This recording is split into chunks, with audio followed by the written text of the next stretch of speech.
ప్యాకెట్లో సీట్ ఇచ్చిన మనసు తెచ్చుకున్నావు. ఇదిగో 100. సీటుకు 100. ఈ 100 ఏంటి? ఇదే ఎమ్మెల్యే సీట్ అయినట్టయితే బస్తాలు బస్తాలు కట్టకట్టించుండేవాడిని. కూర్చో. బాబు ఆ డబ్బులని జేబులో సర్దుకోండి, పోతాయేమో. పిచ్చదవా, ఇదొక డబ్బా.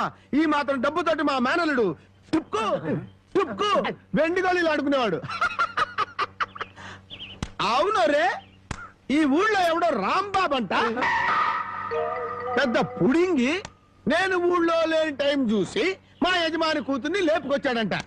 ఆ టైంకి నేను ఊళ్ళో లేకపోబట్టి సరిపోయింది గాని, ఉన్నట్టయితే ఆ రాంబాబు గారిని గాల్లోకి ఎగరేసి కింద పడకుండా గాల్లోనే ప్యాకాటాడుండేవాడిని.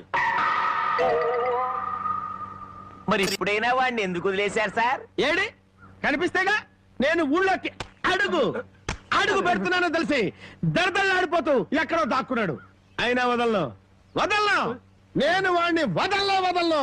వాడి అంతు చూస్తాను. ఇప్పటికే ఈ చేత్తో 11 మద్దలు చేశాను. ఇంకొకటి చేశానంటే 12 అయిపోతాయి. లెక్క సరిగ్గా ఉంటది. అసలు రాంబాబుని ఇదివరకు ఎప్పుడైనా చూసారా సార్? ఏది చూడండి, ఆ చూకి తెలిపిన వాడికి 10,000 రూపాయలు బహుమతిస్తాను. ఆ 10,000 ఇటు ఇవ్వండి. చూపిస్తావా? మీరే. అమ్మా, మైక్ టైసన్ గురించి విన్నాను, జాకీ చాన్ గురించి విన్నాను కానమ్మా, ఈయనిట్ట కొడతాడని తెలిస్తే ఆ ఊరు నుంచి ఈ ఊరు వచ్చేవాడు కాదమ్మా. Time bad.